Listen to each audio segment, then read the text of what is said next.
Chairman, we're live, I believe. Okay. Good morning, everyone, and welcome to the Planning Board. I call to order the Planning Board for Thursday, August 12th, 2021. The first item on our agenda are the minutes of July 8th, 2021. Do I have any corrections or questions regarding the minutes? Anyone? No?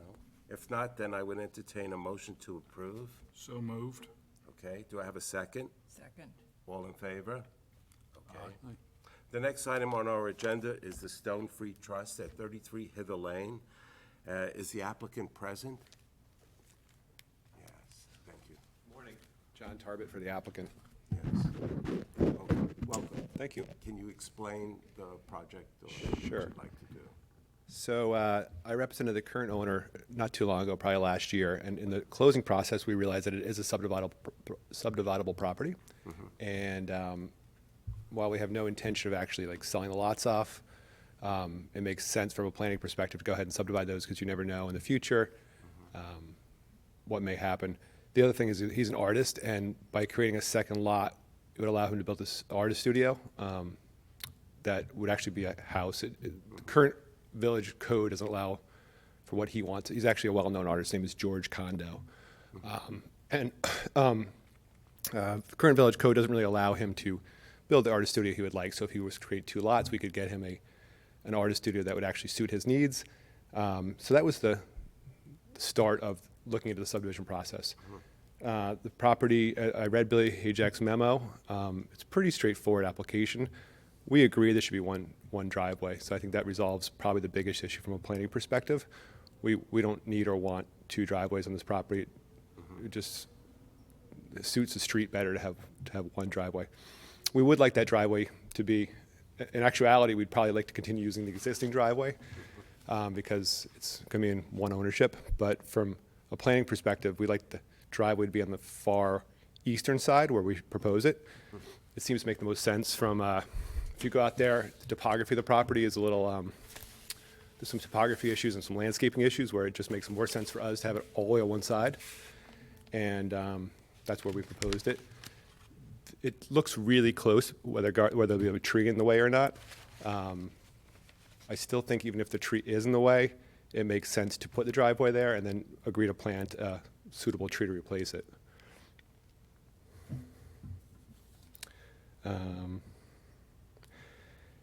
Potentially, we do need two variances. I'd be interested in the board's input on those two variances.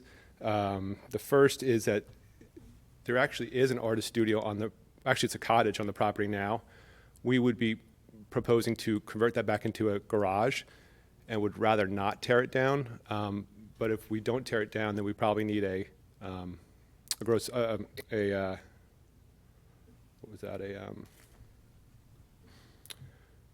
accessory building floor area is over if we subdivide the property. So because we don't really have any plans for the property, we'd like to keep it the way it is. We would probably prefer to request that variance, as well as the current pool equipment sits too close to the property line if subdivided. We would also like to ask for that variance, but obviously we could relocate the pool equipment to a conforming location. So depending on how this board feels, we may or may not go to the zoning board. If you're opposed to it, then we'd be happy to relocate that pool equipment. I think that addresses the issues in Billy's memo. I don't know if the board has any questions or comments. Okay. Thank you. Thank you very much, then. Billy, what is your input on? Good morning, Chairman, members of the board. Billy Hajak for the Village of East Hampton. So I'll just give you a brief summary of the report that I prepared. It's dated July 29th. This is a 5-acre piece of property. It's located in the R80 zoning district, and the applicant is proposing to subdivide the property into two lots. Both would be conforming to lot area and lot width requirements. As John said, there is some topography on the property. It's generally flat to, I would say, gently sloping, and there's a little bit of a swale that runs through the lawn area, or where lot 2 would be proposed at the front of the lot.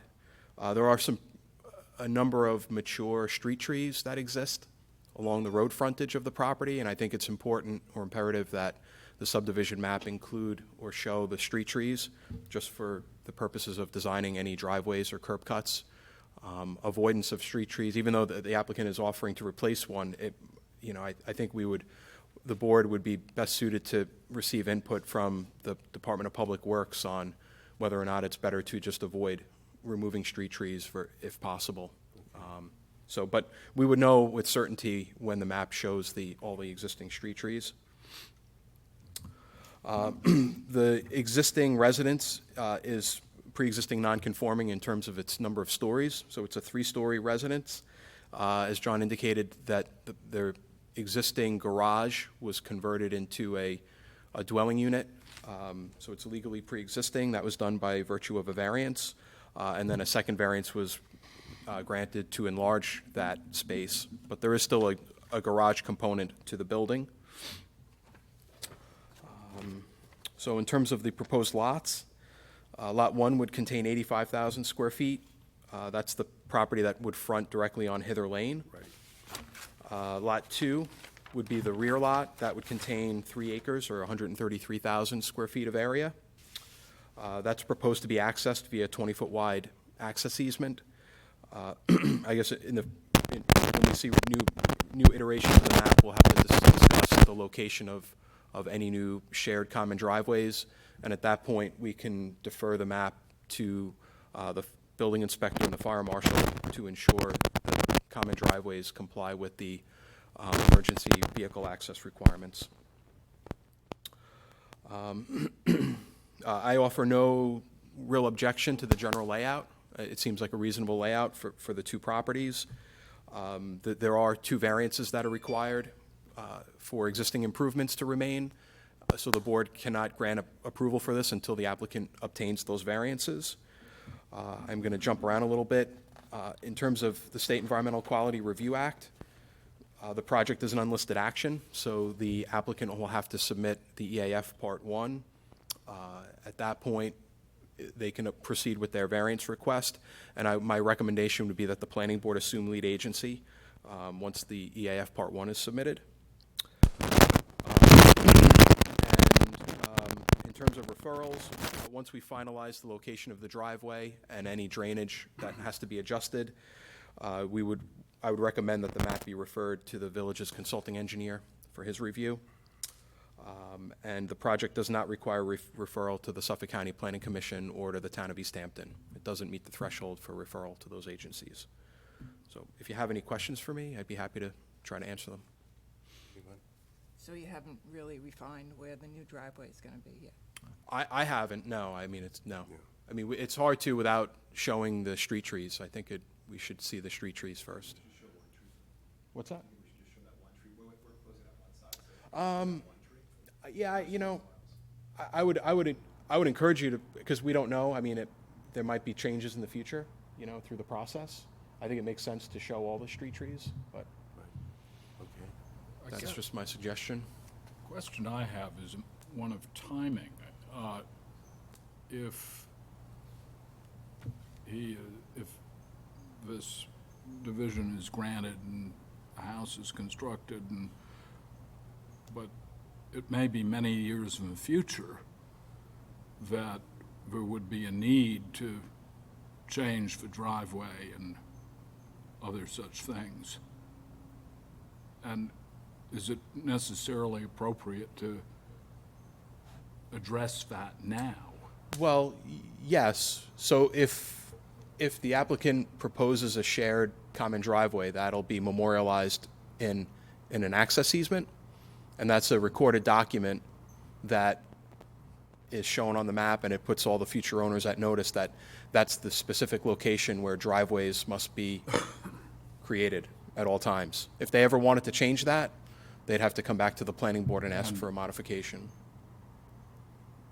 Can it be specified that common driveway replace the existing driveway? Well, that's what we're going to work out. That's what the applicant has to propose, is where they actually want, where the best place is for the common driveway. So the application here will go to the ZBA and to other agencies for approval? Yeah, so the first step is the applicant has to submit the EAF Part 1, Okay. At that point, the planning board could assume lead agency. And presumably, I would imagine the applicant would amend the map to Right. include the items that are being discussed. And then the board could review the map, could refer it to the Department of Public Works, the village's consulting engineer. And if everything is okay, you can make a secret declaration. Okay. And then the applicant could proceed to secure their variances from the zoning board. Okay. Yeah. And, okay. And Timothy Hill, do you have any questions, or you have, are you okay with everything? Okay. Yes, please. So, thank you, Billy. I guess at some point, it doesn't have to be today, but we would like some feedback from this board about whether those variances are something we should apply for. I think the zoning board would take your thoughts into consideration if we go there. So if you think the variances are something that we should not apply for, then we would come back to you with a map not showing the variances. That's one question I would have. It doesn't have to be today, but going forward. The second is, we proposed a common driveway on the eastern side of the property. That's our preferred location, but it doesn't really matter to us. So we would like some feedback from this board at some point, and maybe that feedback comes after we show you the location of the trees. Right.